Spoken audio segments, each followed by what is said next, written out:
Hello વિદ્યાર્થી મિત્રો, આપ સર્વ વિદ્યાર્થી મિત્રોનું સ્વાગત છે આપ સર્વની એક જ માત્ર યુટ્યુબ ચેનલ આરએફની મોજ એફઆઈની મોજ યુટ્યુબ ચેનલ પર। તો વિદ્યાર્થી મિત્રો, મને કેટલાક કમેન્ટ પણ આવ્યા હતા કે 10મા પછી સ્ટ્રીમ શેના આધારે પસંદ કરવું, કઈ રીતે પસંદ કરવું। તો એ જ રીતે હું તમને કહેવાનો છું કે કઈ રીતે તમે તમારી સ્ટ્રીમને પસંદ કરી શકો છો। ઓકે, તો થોડી માહિતી મારી પાસે પોઈન્ટ લખેલા છે નોટ્સની અંદર, તો એના આધારે હું તમને કહીશ કે કઈ રીતે તમે તમારું સ્ટ્રીમ બેસ્ટ રીતે પસંદ કરી શકો છો। તો મુખ્યત્વે આપણી પાસે 5 સ્ટ્રીમ હોય છે અને મારી પ્રમાણે છઠ્ઠું હોય। ઓકે, તો પહેલું arts, commerce, science, diploma, ITI. Okay, એ 5 અને છેલ્લું એક સ્પોર્ટ તરીકે, કારણ કે સ્પોર્ટની અંદર પણ અત્યારે કહીને આસમાન છૂઈ રહ્યા છે એ ખેલાડીઓ કે જે સ્પોર્ટની અંદર સારું કરતા હોય છે। વિરાટ કોહલી થઈ ગયા, બીજા ઘણા બધા ક્રિકેટરો, અને કબડ્ડીની અંદર પણ સારા એવા સ્પોર્ટ હોય છે। ઓકે, તો હું તમને કહીશ કે કઈ રીતે તમે પસંદ કરી શકો છો, અને સ્પોર્ટની અંદર જેને ગમતું હોય એ પણ કઈ રીતે એની અંદર એ ફિલ્ડની અંદર આગળ વધી શકે છે। તો લેટ્સ સ્ટાર્ટ વિડીયો। તો વિદ્યાર્થી મિત્રો, આગળ આપણે આપણો વિડીયો વધારીશું। તો સૌથી પહેલાં રિઝલ્ટ આવ્યા પછી આપણે પસંદ કરતા હોય છે કે શું કેટલા માર્ક્સ આવે, એના આધારે આપણે પસંદ કરતા હોય કે કઈ સ્ટ્રીમ પસંદ કરવી। તો વિદ્યાર્થી મિત્રો, એ તરીકો એકદમ કેજ્યુઅલ નહીં કહેવાય ને કે બાકી શબ્દો ઠીક है बट बैठने का तरीका थोड़ा कैजुअल है, એવી રીતે એ ખોટો તરીકો છે, કારણ કે એ ના કરી શકે। કારણ કે કહીએ ને કેટલાક વિદ્યાર્થીઓના માર્ક્સ ઊંચા આવે, ધારો કે વધારે માર્ક્સ આવ્યા હોય પણ કઈ રીતે કોઈ કાપલી બનાવીને લઈ ગયું હોય, કોઈક હા ના કરીને કોઈ બાજુની અંદર જોઈને લખ્યું હોય, એવી રીતે ઘણું બધું થતું હોય છે। તો એટલા માટે એની અંદર રિઝલ્ટ ઉપરથી આપણે ના કહીએ કે સાયન્સ લેવું, આર્ટ્સ લેવું, કોમર્સ લેવું। ઓકે, હું જ પોતે ઉદાહરણ લઉં તો હું પણ એક ટોપર્સ તરીકે રહી ચૂક્યો છું 10માની અંદર। 10માની એટલે કે 10માનું રિઝલ્ટ આવવાનું જ છે, મેં આ વર્ષે જ પરીક્ષા આપી છે, પરંતુ 10માની પહેલી અને બીજી પરીક્ષાની અંદર હું જ ટોપર હતો। એટલા માટે તમને કહું કે વિષયની આધારે ના કરી શકીએ, કારણ કે મને સામાજિક વિજ્ઞાન અને ગુજરાતી અને એ બધા વિષયો પસંદ છે, પરંતુ ગણિત, વિજ્ઞાન એ બધા વિષયોની અંદર મારા અપ છે। એટલે માર્ક્સ અપ હોય છે, માર્ક્સ અપ હોય છે એટલે કે 1-2 માર્ક્સ જ કપાતા હોય છે। બે પરીક્ષાની અંદર તમે જુઓ તો ઇવન જે બીજી પરીક્ષા હતી એની અંદર ગણિતના અંદર મારે 80માંથી 80 આઉટ ઓફ 80 હતા, પરંતુ મને એની અંદર રસ ઓછો છે। ભલે એની અંદર માર્ક્સ ઊંચા છે પરંતુ રસ ઓછો છે। એવી રીતે આપણે ના કરી શકીએ કે માર્ક્સની આધારે પસંદગી કરીએ કે આર્ટ્સ લેવું, કોમર્સ લેવું, તો એ ખોટું છે।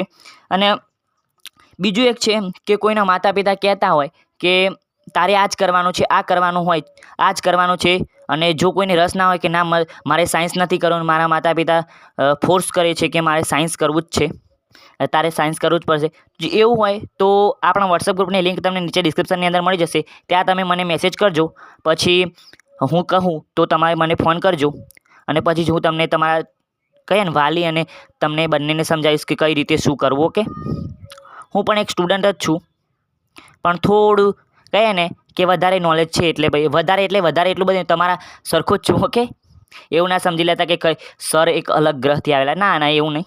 ઓકે, તો કોઈનું માતા પિતાનું કહેવું હોય કે તારે સાયન્સ જ કરવું છે, તો એવું નહીં કરવાનું, તમને જે રસ હોય એની અંદર કરજો। પછી મિત્રોની દેખાદેખીની અંદર જે આપણા મિત્રો એની સાથે પાક્કા ભાઈબંધ હોય ને, સાથે ખાવા પીવાનું હોય, એવી રીતે તો એમની દેખાદેખીની અંદર પણ ના કરું કે ચલો મારા મિત્ર પિન્ટુએ સાયન્સ લીધું તો હું પણ સાયન્સ લઉં, ના, એનો રસ અલગ છે અને તમારો રસ અલગ છે, એટલા માટે એ ના કરતા। પછી ક્યાંક મારા મિત્રએ તો આર્ટ્સ લીધું તો હું પણ આર્ટ્સ લઉં, ના, એવું નહીં કરવાનું।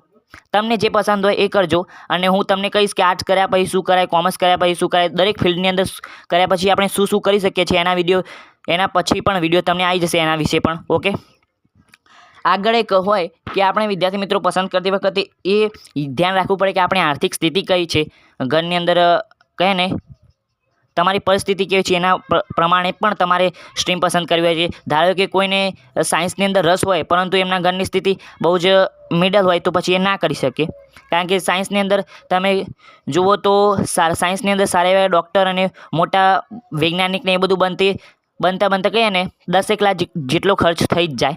ઓકે, જનરલ કેટેગરીની અંદર જો તમે ઓબીસી અને બીજી કઈ કેટેગરીની હોય એની અંદર પણ ખર્ચ તો થાય છે જ, આપણે ગમે તે કહીએ પણ ખર્ચ તો થાય છે, બીજી ભલે શિષ્યવૃત્તિ મળતી હોય કે ન મળતી હોય।